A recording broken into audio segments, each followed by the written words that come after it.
High, hello, চিনতে পারছো? না তো, কে আপনি? চিনবা কিভাবে? একজন গেলে আরেকজন আসে, এত মানুষ মনে রাখা কঠিন। এক্সকিউজ মি, আপনি আসলে কে? আরে রাগ করো কেন? আমি তো ভাবছিলাম তোমার স্পেশাল লিস্টে এখনো আমার নামটা আছে। বাজে কথা বলবেন না।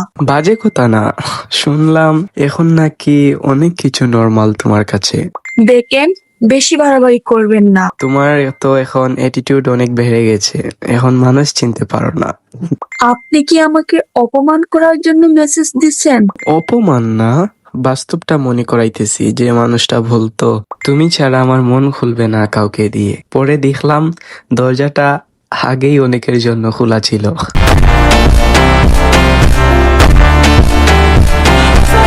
এনাফ। আচ্ছা ঠিক আছে, রাগ করো না। তুমি তো সব সময় গল্প বদলাইতে উস্তাদ ছিলা।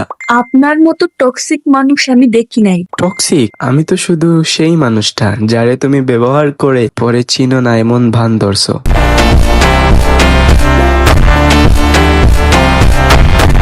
যা ভাবতে চান ভাবেন। ভাবা শেষ, এখন শুধু হাসি পায়, কারণ আমি ভালোবাসা খুঁজেছিলাম আর তুমি অ্যাটেনশন। আরে আরে, তুমি কি রেদওয়ান?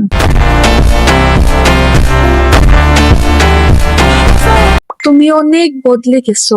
মানুষ না, শিক্ষা বদলাইছে। আগে তোমার কথা চোখ বন্ধ করে বিশ্বাস করতাম, এখন কারো মিষ্টি কথায় সহজে বাসি না।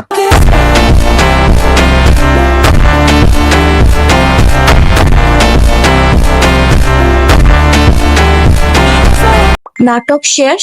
হুম, শেষ তো ওই দিনে হয়েছিল যেদিন বুঝছিলাম তুমি আমাকে সত্যি আমার ভাবছিলাম আর তুমি শুধু অপশন। এই, তুমি কেন আমার মেসেজ দিছো? ভুল করে পুরনো চ্যাপ্টার খুলে ফেলছিলাম, এখন আবার বন্ধ করে দিতেছি।